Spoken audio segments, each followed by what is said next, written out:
الحمدللہ رب العالمین والصلاة والسلام علی سید الانبیاء والمرسلین اما بعد اعوذ باللہ من الشیطان الرجیم بسم اللہ الرحمن الرحیم والعصر ان الانسان لفی خسر الا الذین آمنوا وعملوا الصالحات وتواصوا بالحق وتواصوا بالصبر صدق اللہ العظیم اللہم صلی علی محمد وعلی آل محمد وبارک وسلم رب اشرح لی صدری ویسر لی امری واحلل عقدۃ من لسانی یفقہوا قولی واجعل لی وزیرا من اہلی آمین یا رب العالمین۔ ناظرین کرام السلام علیکم ورحمۃ اللہ وبرکاتہ۔ اللہ تعالیٰ سے دعا ہے کہ آپ جہاں کہیں بھی خیر عافیت کے ساتھ ہوں۔ مطالبات قرآن سیریز کا سلسلہ جاری ہے اور آج اس حوالے سے تیسری ایپیسوڈ ہے۔ گزشتہ دو پروگرامز میں جیسے کہ آپ کو یاد ہے کہ ہم نے تعارف قرآن حکیم کے حوالے سے 13 سوالات کی روشنی میں قرآن حکیم کے تعارف کے ضمن میں کچھ باتوں کو سمجھا۔ آج سے ہم باقاعدہ اس سیریز کے دروس کا آغاز کر رہے ہیں، اور جیسے کہ پہلے عرض کیا جا چکا ہے کہ اس مطالبات قرآن سیریز کو ہم 6 حصوں میں قرآن پاک کے منتخب مقامات کے مطالعے کے اعتبار سے آپ کے سامنے رکھیں گے، اور آج پہلے حصے کا پہلا درس ہے جو آپ کے سامنے رکھ رہے ہیں، اور یہ درس سورۃ العصر پر مشتمل ہے، اور انشاءاللہ 2 ایپیسوڈز میں کوشش کریں گے کہ کسی درجے میں اس کا مطالعہ میرے اور آپ کے سامنے آ سکے۔ تو سب سے پہلے سورۃ العصر کا ترجمہ ایک مرتبہ آپ کے سامنے رکھتے ہیں، پھر انشاءاللہ تعالیٰ کچھ تمہیدی نکات آپ کے سامنے رکھیں گے، اور پھر سورہ مبارکہ پر غور و فکر کا حاصل بھی آپ کے سامنے پیش کیا جائے گا۔ سب سے پہلے سورۃ العصر کا ترجمہ آپ کے سامنے رکھتے ہیں۔ والعصر ترجمہ، قسم ہے تیزی سے گزرتے ہوئے زمانے کی۔ اگلی آیت ہے ان الانسان لفی خسر، اس کا ترجمہ بے شک تمام انسان واقعی خسارے میں ہیں۔ اس کے بعد اگلی آیت ہے سورہ عصر کی آیت نمبر 3، الا الذین آمنوا، سوائے ان کے جو ایمان لائے، وعملوا الصالحات، اور جنہوں نے اچھے عمل کیے، وتواصوا بالحق، اور باہم مل کر حق کی تاکید کی، وتواصوا بالصبر، اور باہم مل کر صبر کی تلقین کی۔ یہ سورۃ العصر کا ترجمہ ہے، اور یہ باقاعدہ پہلا درس ہے قرآن حکیم کے منتخب مقامات کے مطالعے کے اعتبار سے، اور اس کو عنوان دیا گیا ہے لوازم نجات، یعنی سیلویشن کے لیے، نجات کے لیے، کامیابی کے لیے جو پری ریکویزٹس ہیں، جو شرائط ہیں، جو کنڈیشنز ہیں، ان کا بیان ہے جو سورۃ العصر کے مطالعے کے ذیل میں انشاءاللہ ہمارے سامنے آئے گا۔ اس سیریز میں انشاءاللہ جیسے کہ عرض کیا گیا ہے کہ ہم قرآن پاک کے کچھ منتخب مقامات کا مطالعہ کریں گے، تو ترتیب یہ رہا کرے گی کہ ترجمہ پہلے آپ کے سامنے رکھا جائے گا، کبھی ایک مختصر سورت جیسے کہ سورہ عصر ہے، کبھی ایک ہی طویل آیت کا مطالعہ انشاءاللہ آپ کے سامنے رکھا جائے گا، کبھی چند آیات کا مطالعہ آپ کی خدمت میں پیش کیا جائے گا۔ تو سب سے پہلے ترجمہ آپ کے سامنے رکھا کریں گے، پھر کچھ تمہیدی نکات ہمارے آپ کے سامنے آئیں گے تعارفی اعتبار سے، اور اس کے بعد پھر ایک ایک آیت کریمہ پر غور و فکر کرتے ہوئے مضامین کو سمجھنے کی کوشش کریں گے۔ تو سورۃ العصر کے تعلق سے اور اس درس کے تعلق سے کچھ تمہیدی نکات۔ پہلی بات اس تعلق سے حصہ اول کا درس اول ہے، دوبارہ ہم غور کر لیتے ہیں یاد دہانی کے طور پر۔ 6 حصوں میں ہم مطالعہ کریں گے قرآن پاک کے منتخب مقامات کا، اور سیریز کو ہم نے ٹائٹل دیا مطالبات قرآن، ڈیمانڈز آف قرآن، اور جیسے کہ عرض کیا گیا کہ 6 حصے ہوں گے، تو پہلا حصہ اور اس کا پہلا ہی درس ہے جو کہ سورۃ العصر پر مشتمل ہے۔ اگلا نقطہ، قرآن حکیم کی اولین سورتوں میں سے ایک، آپ اور ہم جانتے ہیں کہ 23 برس میں نبی اکرم صلی اللہ علیہ وسلم کے قلب اطہر پر قرآن حکیم کا نزول ہوا، اور اول مکی صورتوں کا نزول ہوا۔ ان میں بھی جو مختصر مکی صورتیں قرآن پاک کے آخری پاروں میں ہم پڑھتے ہیں، ان کا ذکر ہمیں ملتا ہے کہ وہ اولین دور میں نبی اکرم علیہ السلام پر نازل ہوئیں۔ بہرحال تو قرآن حکیم میں جو اولین صورتیں نازل ہوئیں، جن میں سے اکثر قرآن پاک کے آخری 2 پاروں میں ہیں، ہمارے سامنے آتی ہیں، ان میں سے سورۃ العصر بھی ہے جو اولین دور میں نازل ہونے والی ایک صورت ہے۔ اس کے تعلق سے ایک بڑا اہم قول ہے امام شافعی رحمۃ اللہ علیہ کا، بہت توجہ سے سماعت فرمائیے گا۔ امام شافعی رحمۃ اللہ علیہ کا قول، اگر لوگ اس صورت پر غور کریں تو وہ اسی میں پوری رہنمائی اور کامل ہدایت پا لیں گے۔ کیا مراد؟ پورا قرآن حکیم اللہ تعالیٰ نے عطا فرمایا۔ امام شافعی کیا فرما رہے ہیں؟ قرآن حکیم کے مضامین کا ایک جسٹ اور حاصل، قرآن حکیم کن کن موضوعات پر کلام فرماتا ہے، وہ اللہ تعالیٰ نے سورۃ العصر میں ہمیں عطا فرما دی ہے۔ انسان کی حقیقت کیا ہے، اور اس کا ڈیسٹینیشن کیا ہے، اور اس کی منزل کیا ہے، اس کے لیے کامیابی کن باتوں میں، ناکام کون لوگ ہو جائیں گے اور کامیابی کون لوگ حاصل کریں گے، یہ ہمارے اصل مسائل ہیں زندگی کے۔ تو اس لیے امام شافعی رحمۃ اللہ علیہ فرمانے کہ اگر اسی ایک صورت پر لوگ غور کر لیں تو ان کی رہنمائی کے لیے صورت کفایت کر جائے گی، کافی ہو جائے گی۔ امام الہند شاہ ولی اللہ رحمۃ اللہ علیہ فرماتے ہیں کہ جو کوئی قرآن حکیم کے مضامین کا ایک اشاریہ یعنی انڈیکس دیکھنا چاہے، انڈیکس کس چیز کا؟ قرآن حکیم کے موضوعات اور مضامین کا۔ اگر کوئی دیکھنا چاہے تو سورۃ العصر کا مطالعہ کر لے، کسی اور موقع پر انشاءاللہ مزید اس کی وضاحت آپ کے سامنے رکھیں گے۔ اسی طرح سنن دارمی، یہ احادیث مبارکہ کے بیان پر مشتمل ایک معروف کتاب ہے، اس میں ایک ذکر ہمیں ملتا ہے نبی اکرم صلی اللہ علیہ وسلم کے صحابہ کرام کے ایک عمل کے تعلق سے، جو عمل سورۃ العصر سے متعلق، آئیے اس کا بھی مطالعہ کرتے ہیں۔ حضرت ابو مدینہ دارمی رحمۃ اللہ علیہ کا قول، نبی اکرم صلی اللہ علیہ وآلہ وسلم کے صحابہ میں سے دو حضرات ایسے تھے کہ جب باہم ملاقات فرماتے تو اس وقت تک ایک دوسرے سے جدا نہ ہوتے جب تک ان میں سے ایک دوسرے کو سورۃ العصر نہ سنا لیتا۔ کیا بات بیان ہو رہی ہے؟ دو صحابہ، خاص ان کے نام بھی یقیناً روایات میں ذکر کیے گئے ہوں گے، ان کا ایک معمول کیا ہے؟ جب ملاقات کرتے تو جب ملاقات کا معاملہ مکمل ہوتا اور جدا ہوتے تو جدا ہونے سے پہلے ایک صحابی دوسرے صحابی کو سورۃ العصر سناتے، گویا آخری پیغام، آخری میسج جو ایک دوسرے کو دینا چاہتے تھے وہ سورۃ العصر کا میسج ہوتا تھا۔ اندازہ کیا جا سکتا ہے کہ صحابہ کرام کے ہاں اس سورۃ المبارکہ کی اہمیت کس قدر تھی۔ ایک اور اہم بات، مقصد نزول کے اعتبار سے جامع ترین سورت۔ قرآن پاک کا مقصد نزول کیا ہے؟ ہم نے سمجھا ہدایت۔ بار بار قرآن فرماتا ہے اپنے بارے میں ہدی للمتقین، ہدی للناس، یہدی للتی ہی اقوم۔ یہ متقین کے لیے ہدایت ہے، یہ تمام انسانوں کے لیے ہدایت ہے، یہ سیدھے راستے کی رہنمائی عطا کرنے والا قرآن ہے۔ یہ قرآن حکیم کا اہم ترین موضوع ہے، گائیڈنس فار دا پیپل، انسانیت کے لیے ہدایت۔ اس موضوع کے بیان کے تعلق سے سورۃ العصر انتہائی جامع ترین سورت ہے، جس میں بتایا جا رہا ہے کہ ہدایت پانے والے کون ہوں گے، کامیاب ہونے والے کون ہوں گے، اور خسارہ پانے والے اور ہمیشہ کی ناکامی میں مبتلا ہو جانے والے کون ہوں گے۔ تو یہ انسان موضوع ہے قرآن حکیم کا، اور قرآن حکیم کا ایک اہم مقصد کیا ہے؟ ہدایت کا عطا کیا جانا۔ تو کون ہدایت پائیں گے اور کامیاب ہوں گے اور کون ناکام ہو جائیں گے، یہ بیان ہے جو سورۃ العصر میں آیا۔ تو گویا قرآن حکیم کا جو مقصد نزول یعنی ہدایت، اس کے بیان کے اعتبار سے سورۃ العصر ایک جامع ترین سورت ہے۔ آخری نقطہ اس تعلق سے ہے تمہیدی نکات کے ذیل میں انذار آخرت۔ انذار کہتے ہیں ڈراوے کو۔ پیغمبروں کی ایک بنیادی ذمہ داری کیا تھی؟ لوگوں کو خوشخبری سنانا جو اطاعت قبول کرے، اور لوگوں کو ڈرانا جو اطاعت قبول نہ کریں۔ سورہ نساء آیت نمبر 165 میں ذکر آتا ہے پیغمبروں کے بارے میں، رسولا مبشرین و منذرین۔ اللہ تعالیٰ فرماتا ہے رسولوں کو ہم نے بشارت دینے والا بنا کر بھیجا، انذار کرنے والا، خبردار کرنے والا، وارن کرنے والا بنا کر بھیجا۔ تو قرآن حکیم کے مقاصد میں اور پیغمبروں کے مقاصد میں ایک اہم مقصد کیا ہے؟ لوگوں کو اللہ کے عذاب سے ڈرانا، تاکہ لوگ آج ڈر کر مہلت عمل سے فائدہ اٹھا کر اپنی کل کی ہمیشہ کی زندگی کی تیاری کر لیں اور اپنے آپ کو جہنم کے عذاب سے بچانے کی کوشش کریں۔ یہ جو موضوع ہے انذار آخرت کا، کل قیامت کے دن کے حوالے سے، کل کے نتائج کے اعتبار سے، آخرت کے معاملات کے اعتبار سے وارن کر دینا، خبردار کر دینا، پیشگی لوگوں کو مطلع کر دینا، یہ قرآن پاک کا ایک اہم موضوع ہے۔ یہ انبیاء علیہ السلام کا ایک اہم مشن اور کام تھا۔ چنانچہ سورۃ العصر میں انذار آخرت کے حوالے سے بہت ہی تاکیدی اسلوب کو اختیار کرتے ہوئے ڈرایا گیا ہے کہ سارے کے سارے انسان واقعتاً خسارے میں ہیں، اور یہ بات قسم اٹھا کر بیان کی گئی ہے۔ ہاں، کون خسارے سے بچیں گے؟ ایمان والے، نیک اعمال کرنے والے، حق کی وصیت کرنے والے، صبر کی تلقین کرنے والے، ان کا تذکرہ بھی آگے ہمارے سامنے آئے گا انشاءاللہ۔ ناظرین کرام، یہ تو تمہیدی نکات کا بیان ہمارے سامنے آ گیا، کچھ انٹروڈکٹری پوائنٹس جو ہمارے سامنے آئے سورۃ العصر کے تعلق سے۔ یہ پہلا درس ہے، پہلے حصے کا پہلا درس ہے، جیسے کہ ذکر آ چکا اولین صورتوں میں سے ایک صورت ہے۔ امام شافعی رحمۃ اللہ علیہ کا قول آیا، اسی میں غور کرنے لوگ رہنمائی پا لیں گے۔ دو صحابہ کرام رضی اللہ تعالی عنہما، ان کا طرز عمل بھی سامنے آ گیا کہ ملاقات مکمل ہوتی تو جدا ہونے سے پہلے ایک دوسرے کو سورۃ العصر سنایا کرتے تھے، اور قرآن حکیم کا جو مقصد ہے نزول کا وہ ہے ہدایت۔ اس کے بیان کے اعتبار سے بھی سورۃ العصر ایک بڑی جامع صورت ہے، اور پیغمبروں کے بنیادی کام و فریضہ تھا انذار آخرت کا۔ قرآن حکیم بھی بشارت دیتا ہے، انذار کرتا ہے۔ نبی اکرم صلی اللہ علیہ وسلم بشارت عطا کی اور اللہ کی پکڑ سے بھی لوگوں کو انذار کیا، ڈرایا۔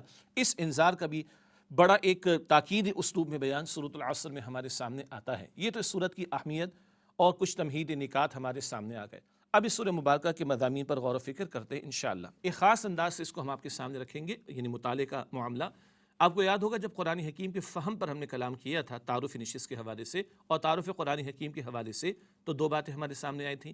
ایک تذکر کے اعتبار سے قرآن حکیم پر غور و فکر کرنا، قرآن حکیم کا بیسک میسج، قرآن حکیم کا سرسری مفہوم جو اس کی فیس پر موجود ہے، اس کو جاننے کی کوشش کرنا، اور ایک تدبر کے اعتبار سے وہ ہے ذرا گہرائی میں اتر کر غور و فکر کرنا، ایک ایک لفظ پر تھوڑا سا رک کر غور و فکر کرنا اور مضامین کو گہرائی میں جا کر سمجھنے کی کوشش کرنا، کچھ علم و حکمت کے موتی تلاش کرنے کی بھی کوشش کرنا۔ تو ایک ہے تذکر، سرسری غور و فکر، ایک ہے تدبر، گہرا غور و فکر۔ سورہ صاد میں آیت نمبر 29 میں اللہ تعالیٰ نے ارشاد فرمایا کتاب انزلناہ الیک مبارک لیدبروا آیاتہ ولیتذکر اولو الالباب۔ اے نبی صلی اللہ علیہ وآلہ وسلم، یہ برکت والی کتاب ہم نے آپ پر نازل کی ہے تاکہ لوگ اس میں غور و فکر کریں اور عقل مند لوگ اس سے نصیحت حاصل کرنے کی کوشش کریں۔ تو تذکر اور تدبر یہ دونوں الفاظ خود قرآن حکیم میں استعمال بھی ہوئے۔ سورہ صاد آیت نمبر 29 تعارف قرآن کے حوالے سے بھی اس کا حوالہ پہلے دیا جا چکا ہے۔ تو پہلے ہم تذکر کے اعتبار سے غور و فکر کرتے ہیں اور اس حوالے سے 5 باتیں ہمارے سامنے آئیں گی انشاءاللہ تعالیٰ۔ تو آئیے سورۃ العصر پر غور و فکر کرتے ہیں بطریق تذکر، یعنی تذکر کے اعتبار سے سادہ مفہوم۔ کچھ ترجمہ سامنے رکھ لیں، تھوڑا سا غور و فکر کر لیں تو جو فوری مضمون ہمارے سامنے آتا ہے، مفہوم ہمارے سامنے آتا ہے اور نکات ہمارے سامنے آتے ہیں، آئیے ان کو جاننے کی کوشش کریں۔ تو تذکر کے اعتبار سے پہلا نقطہ، زور کلام اور انتہائی تاکیدی اسلوب۔ زور کلام کیا ہے؟ اللہ تعالیٰ نے قسم اٹھائی، اللہ اکبر۔ اللہ تعالیٰ قرآن پاک میں کوئی بات بیان فرماتے بہت بڑی بات، اور اللہ تعالیٰ قسم اٹھا کر بیان فرمائے تو وہ اور بڑی اہمیت والی بات ہو جاتی ہے۔ پھر ان الانسان لفی خسر، یہ جو 4 الفاظ آئے ہیں ان میں مختلف اعتبارات سے عربی اسلوب کی تاکید موجود ہے۔ گرامر کی تفسیر میں نہیں جاتے، البتہ ان عربی میں تاکید کے لیے آتا ہے۔ الانسان تمام کے تمام انسان، لفی میں لام پر جو زبر لام تاکید کہتے ہیں یہ بھی تاکید کے لیے آتا ہے۔ خسر یہ کامن ناؤن نکرہ ہے، کبھی یہ بھی تاکید کے لیے آتا ہے۔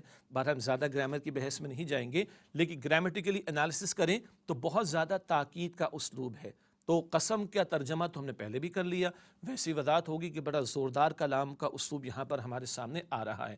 تو پہلی بات کیا ہے؟ زور کلام اور انتہائی تاکیدی اسلوب ہے جو اللہ تعالیٰ نے اس سورہ مبارکہ کے آغاز میں اختیار فرمایا۔ دوسرا نقطہ تذکر کے اعتبار سے نجات کے لیے 4 شرائط کا بیان۔ تیسری آیت میں کتنی باتیں آئی تھیں؟ ایمان، عمل صالح، تواصی بالحق اور تواصی بالصبر۔ ایمان، نیک عمل، حق کی وصیت، صبر کی تلقین۔ 4 شرائط بیان کی جا رہی ہیں نجات کے لیے، سیلویشن کے لیے، کامیابی کے لیے، نجات کے لیے، خسارے سے بچنے کے لیے 4 شرائط بیان کی جا رہی ہیں۔ یہ بات بھی واضح طور پر سامنے آ رہی ہے۔ تیسرا نقطہ، انسان کی کامیابی و ناکامی کا اصل معیار۔ اللہ اکبر، یہ قرآن پاک اللہ تعالیٰ کا کلام ہے، کل کے خسارے کا بیان ہے، آخرت کے خسارے کا بیان ہے، ابد الآباد ہمیشہ کے خسارے کا بیان ہے، اور وہ اللہ تعالیٰ بیان فرما رہا ہے۔ دنیا والے کسی شے کو فائدہ سمجھے نقصان سمجھے یہ ان کی عقل ہے، مخلوق کسی شے کو فائدہ اور نقصان سمجھے اس کی عقل ہے، نہیں، خالق بتا رہا ہے۔ اور ہم نے بندوں کو جواب نہیں دینا، رب کو جواب دینا ہے۔ اس رب کا عطا کردہ معیار یہاں پر بیان ہو رہا ہے کہ انسان کی کامیابی اور ناکامی کا اصل معیار کیا ہے، یہ سورۃ العصر بتا رہی ہے۔ چوتھا نقطہ، کم از کم اور ناگزیر شرائط۔ ناگزیر کہتے ہیں جو انتہائی ضروری ہوں، انگلش میں کہیں گے انیویٹیبل، جس کے بغیر گزارا نہیں۔ یہاں خسارے سے بچنے کی بات ہے، جنت کی بات، جنت کے درجات اور جنت کے اعلیٰ درجات تو بات کی بات ہے۔ پہلے تو کہتے ہیں نا 60% مارکس تو لے لو، فیل ہونے سے تو بچ جاؤ، پھر ہے کہ گریڈ آگے بڑھے گا، A+ بھی ہوگا، A* بھی ہوگا، اور اس سے جہاں تک بات جائے گی انشاءاللہ تعالی 100% تک بات جائے گی۔ یا کم از کم کا بیان ہے، تو کم از کم اور ناگزیر شرائط کا بیان، منیمم ریکوائرمنٹ، سیلویشن کے لیے، نجات کے لیے، خسارے سے بچنے کے لیے ان کا بیان ہے۔ باقی اس پر محنت کر کے جنت اور اس کے درجات کو پانے کے لیے محنت اور کوشش کرنا، وہ مزید آگے بات آئے گی۔ اور 5واں اور آخری نقطہ ہے معقول اور با کردار انسان کی روش۔ معقول، عقل مند اور با کردار انسان کی روش کیا ہے بھلا؟ جس بات کو ایک بندہ صحیح سمجھتا ہے، قبول کرتا ہے، ڈٹ جاتا ہے اور دوسروں کو اس کی بات بتاتا ہے، دوسروں کو ترویج کرتا ہے، اور جس بات کو صحیح سمجھا، اصول کا تقاضا ہے، کردار کا تقاضا ہے کہ ڈٹا رہے، اس کے اوپر کوئی مشقت آئے، کوئی اس کے اوپر ریٹیلیشن آئے، اس کو جھیلنا پڑے، تکلیف کو برداشت کرے۔ ایک صاحب کردار اور عقل مند انسان کی روش بھی ہے جو سورۃ العصر میں ہمارے سامنے آتی ہے۔ یہ 5 باتیں ہیں تذکر کے اعتبار سے جو ہمارے سامنے آئیں۔ ناظرین کرام، میں وقفہ لیتے ہیں، اس کے بعد انشاءاللہ اس مطالعے کو آگے بڑھائیں گے، ان باتوں کو دہرا بھی دیں گے اور پھر تدبر کے اعتبار سے سورۃ العصر کا انشاءاللہ مطالعہ کریں گے۔ ملاقات ہوتی ہے ایک وقفے کے بعد۔ السلام علیکم ورحمۃ اللہ وبرکاتہ۔ ناظرین، پروگرام کا آپ کو خوش آمدید کہتے ہیں، اور مطالبات قرآن سیریز کا بیان جاری ہے، اور آج ہماری 30 ایپیسوڈ سورۃ العصر کا ہم نے مطالعہ شروع کیا۔ اس کا ترجمہ، تمہیدی نکات اور تذکر کے اعتبار سے 5 باتیں ہمارے سامنے آئیں۔ کیا 5 باتیں تھیں؟ آئیے ان کو دوبارہ دہرا لیتے ہیں۔ نمبر 1، زوردار کلام ہے، تاکید کا انتہائی اسلوب جو اختیار کیا گیا۔ نمبر 2، نجات کے لیے 4 شرائط کا بیان۔ نمبر 3، یہ انسان کی کامیابی اور ناکامی کا معیار ہے جو سورۃ العصر میں بیان ہو رہا ہے۔ نمبر 4، کم از کم اور انتہائی ضروری شرائط جو خسارے سے بچنے کے لیے ہیں، ان کا بیان ہے۔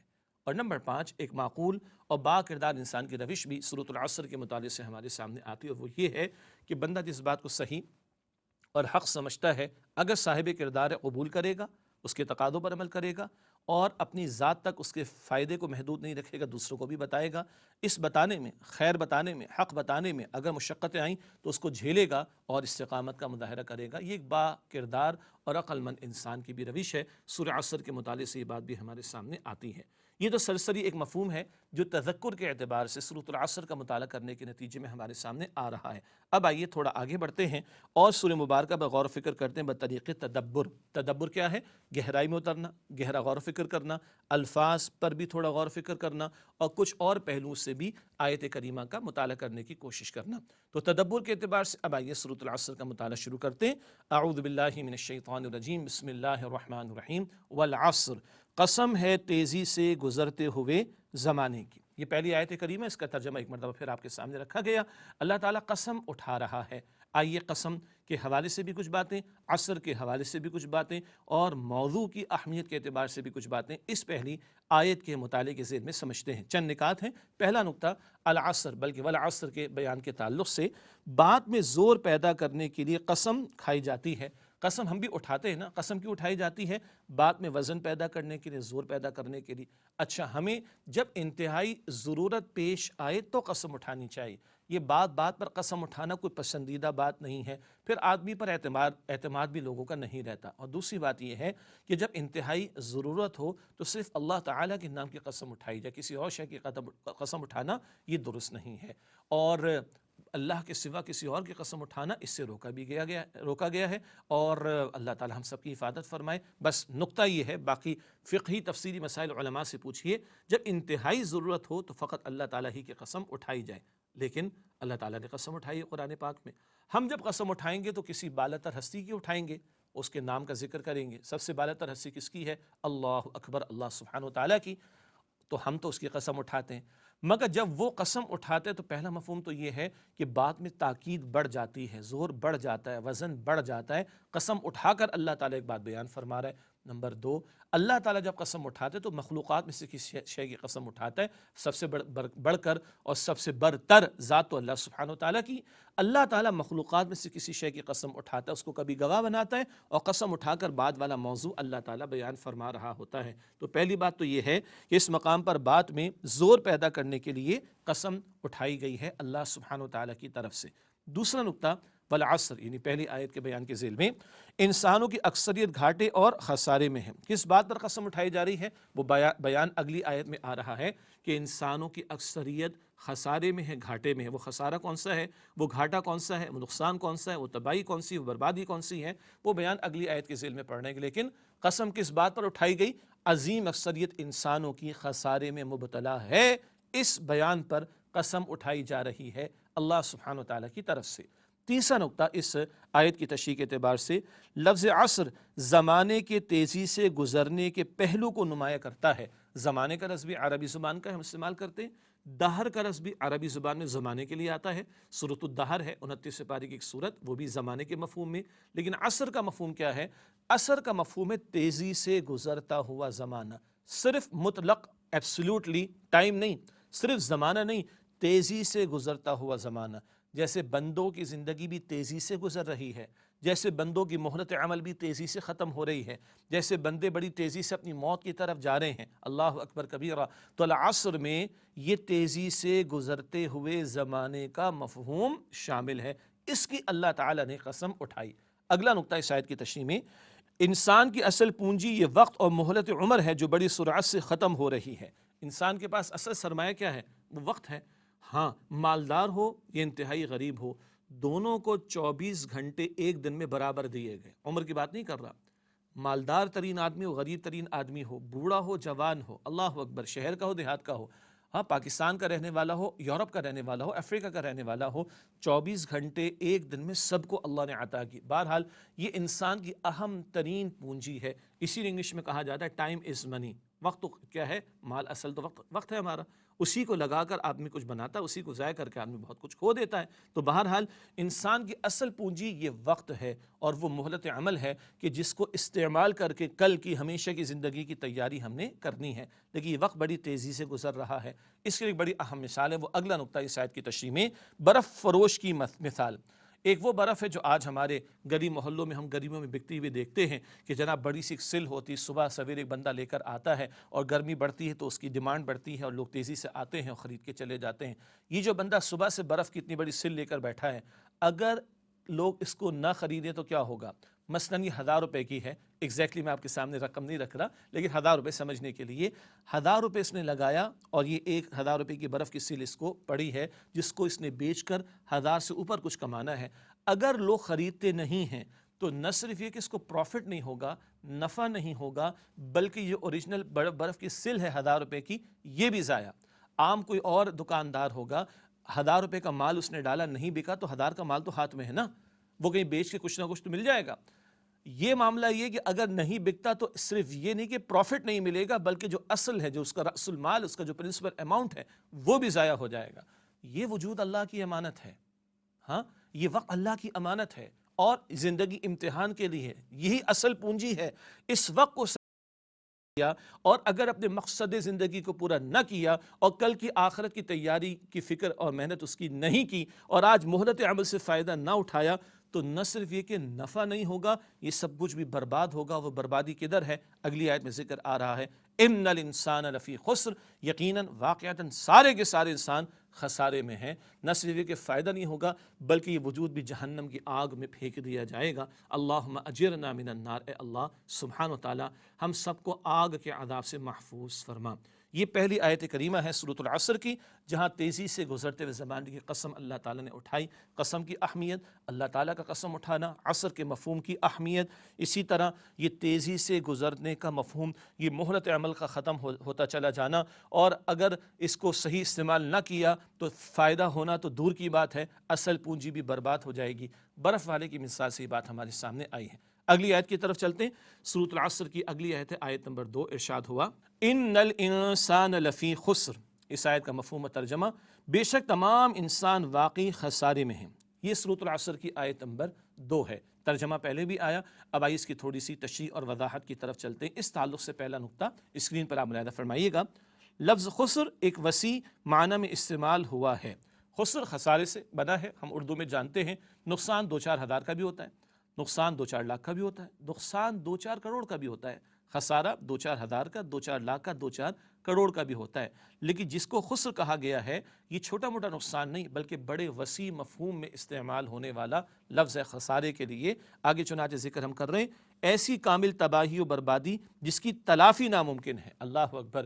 ایک نقصان دنیا میں، کاروبار میں اپ ڈاؤنس آتے ہیں، کبھی حالات بہتر، کبھی خراب، کبھی حالات اچھے، کبھی جو ہے وہ دگرگوں، کبھی کامیابی، پروفٹ، کبھی جو ہے وہ اصل بھی ہاتھ سے جا رہا ہے، لیکن آدمی اس کو کمپنسیٹ کر لیتا ہے، تلافی ہو جاتی۔ آج 4 لاکھ گوا دی، کل 40 لاکھ کما بھی لے گا، یہ پاسبل ہے۔ لیکن جس حوالے سے بات ہو رہی، جس عظیم نقصان کے حوالے سے بات ہو رہی، جس کو خسر کہا جا رہا ہے، وہ ایسی عظیم تباہی بربادی ہے جس کی تلافی ناممکن ہے، اس کو ریکور کرنا ممکن نہیں، اس کا کمپنسیشن ممکن نہیں ہے۔ یہ بات ہے جو لفظ خسر میں بیان کی جا رہی ہے۔ اور قرآن حکیم جس خسر یعنی خسارے اور نقصان اور ابدی تباہی اور بربادی کا ذکر کر رہا ہے، وہ کل کا معاملہ ہے۔ چنانچہ اگلا نقطہ اس آیت کی تشریح میں، روز قیامت ناکام ہونے والوں کی ایک اور موقع دیے جانے کی درخواست۔ قرآن حکیم میں ایک سے زائد مقامات پر یہ بات آتی ہے کہ کل جو لوگ جہنم کی آگ میں ہوں گے، آج دنیا میں جنہوں نے کل کی تیاری نہیں کی، دنیا میں ملی ہوئی مہلت عمل کو ضائع جنہوں نے کر دیا، کل وہ رو رہے ہوں گے، چلا رہے ہوں گے، چیخ رہے ہوں گے، درخواست سے کر رہے ہوں گے۔ کیا درخواست ہو رہی ہوگی؟ ایک مقام قرآن حکیم کا سورۃ المؤمنون کی آیات 107 تا 108، قرآن پاک میں ذکر آیا، ربنا اخرجنا منہا فإن عدنا فإنا ظالمون۔ اس کا ترجمہ، اے ہمارے رب ہمیں اس جہنم میں سے نکال دے، اگر ہم پھر نافرمانی کریں تو ظالم ہوں گے۔ قال اخسؤوا فیہا ولا تکلمون، اللہ فرمائے گا اسی میں ذلت کے ساتھ پڑے رہو اور مجھ سے بات نہ کرو۔ اللہ اکبر! چاہیں گے ایک موقع مل جائے، ایک چانس مل جائے، دنیا میں ملتا ہے، ایک ایگزام میں بندہ فیل ہو گیا، اگلے ایگزام میں بیٹھ جائے گا، سپلیمنٹری ایگزام میں بیٹھ جائے گا، نیکسٹ ٹرم میں بیٹھ جائے گا، نیکسٹ ایئر میں ایگزام دے دے گا. یہ دنیا کے ایگزامس میں چلتا ہے. زندگی بھر کا جو امتحان اور ایگزام ہے یہ اللہ نے ایک چانس دیا ہے. ناؤ اینڈ نیور والی بات ہے، جسٹ ڈو اٹ والی بات ہے، ابھی نہیں تو کبھی نہیں والی بات ہے. اس اٹیمپٹ میں نہیں تو کبھی اور آئندہ موقع نہیں ملے گا. تو کل کہیں گے، کل چلائیں گے، کل چیخیں گے اہل جہنم، اللہ ایک چانس دے دے، ایک موقع دے دے، ٹھیک ہو جائیں گے، سیدھے ہو جائیں گے، فرما بردار ہو جائیں گے. اللہ تعالیٰ فرمائے گا نہیں، یہیں پڑے رہو ذلت و رسوائی کے ساتھ، اور اللہ تعالیٰ فرمائے گا مجھ سے بات تک نہ کرو. اللہ کل کے اس برے انجام سے میری اور آپ کی ہم سب کی حفاظت فرمائے. آج موقع ہے، آج مہلت ہے، آج ابھی سانس چل رہی ہے، نہ جانے کب بند ہو جائے، یہ آنکھیں کب بند ہو جائیں. اس سے پہلے ہی موقع ہے کہ بندہ اللہ کی طرف پلٹے اور اللہ سبحانہ و تعالیٰ کو راضی کرنے کی کوشش کرے، جس کے لیے اگلی آیت میں جو شرائط ہو انشاءاللہ آئندہ ہم سمجھیں گے. اگلا نقطہ، حیات دنیا میں ہر انسان کے لیے شدید مشکلات و مصائب کا باعث دو اسباب ہیں. دنیا کی زندگی ہے نا، مصائب ہیں، مشکلات ہیں، اسٹرگل ہے اور ایگزرشن ہے، ایفرٹس لگانی پڑتی ہیں، کوششیں کرنی پڑتی ہیں، محنتیں کرنی پڑتی ہیں. کن کن کاموں کے لیے؟ نمبر ایک، حیوانی یا جبلی تقاضے. حیوانی جبلی سے مراد ہماری فطرت میں کچھ تقاضے ہیں نا، پیٹ کھانے کو مانگتا ہے، پیاس لگتی ہے، اور ایک خواہش فطری طور پر اللہ نے رکھی جس کو شریعت بتا دے کہ نکاح کے بندھن کے ذریعے پورا کرو اینڈ سو آن. تو یہ حیوانی جبلی تقاضے، یہ اینیمل یا نیچرل انسٹنکٹس ہیں جو اللہ نے ہمارے اندر رکھے، اور ان کو پورا کرنے کے لیے اسٹرگل ہے، کمانے کی محنت ہے. اللہ اکبر کبیرہ. جان جھونکوں میں ڈال کر لوگ مال کما رہے ہوتے ہیں، اسٹرگل کرتے ہیں، دھوپ برداشت کرتے ہیں، گرمی برداشت کرتے ہیں، بیماری میں بھی اٹھ کر جاتے ہیں نوکری پر. کیوں بھائی؟ پیٹ کھانے کو مانگتا ہے، گھر والوں کے بھی تقاضے ہیں، ان کی بھی کفالت کرنی ہے، ان کو بھی مینٹین کرنا ہے، ان کی بھی حاجات کو پورا کرنے کی اسٹرگل کرنی. ان سب کے لیے بہرحال انسان اسٹرگل کرتا ہے، محنت کرتا ہے، مشقتیں آتی ہیں، مصائب اس پر آتے ہیں، کوئی شک نہیں اس کے بارے میں. اس سے اگلا بھی ایک اور مرحلہ ہے. نمبر دو، احساسات و جذبات. انسان کے اندر اللہ تعالیٰ نے سینٹیمنٹس رکھے. ماں باپ بوڑھے ہو گئے، اولاد نافرمان نکلی، اللہ اکبر کبیرہ. باپ پیٹ کاٹ کر اپنی اولاد کی پرورش کر رہا ہوتا ہے، ماں اپنا خون دے کر اولاد کو جنم دے رہی ہوتی ہے، رات کی نیند قربان کر کے اولاد کو پرورش دے رہی ہوتی ہے ماں. اللہ اکبر کبیرہ. آگے سے ماں کے سامنے بیٹا یا بیٹی چلا کر بات کریں، باپ کے سامنے بیٹا بیٹی سینہ تان کر بات کریں، تو جذبات کو ٹھیس تو پہنچتی ہے نا. یہ بھی انسان کے اوپر ایک بہت بڑا پہاڑ جیسا مسئلہ پیش آ جاتا ہے. تو کبھی بیسک انسٹنکٹس، ان کو پورا کرنے کی اسٹرگل اور آنے والی مشقتیں، اور کبھی احساسات اور جذبات کے معاملات کہ ان کو ٹھیس پہنچ جاتی ہے، مشقتیں آ جاتی ہیں، مشکلات آ جاتی ہیں. ان سب کو فیل کرنا، برداشت کرنا، یہ سب کچھ تو ہے، اور دس از پارٹ آف لائف. اللہ تعالیٰ قرآن پاک میں بیان فرماتا ہے سورۃ البلد کی آیت نمبر 4 میں، لَقَدْ خَلَقْنَا الْإِنسَانَ فِي كَبَدٍ. ہم نے انسان کو بڑی مشقت میں پیدا کیا ہے. اللہ اکبر کبیرہ. یہ مشقتیں ہیں، قرآن کریم بتا رہا ہے. لیکن ناظرین کرام، مشقتیں اس سے اگلی بھی ہیں اور اس سے آگے بڑھ کر بھی ہیں. وہ کیا ہیں؟ ایک وقفہ لیتے ہیں اور پھر اگلی مشقتوں کا ذکر آپ کے سامنے رکھیں گے. امید ہے آپ ہمارے ساتھ رہیں گے. السلام علیکم ورحمۃ اللہ وبرکاتہ.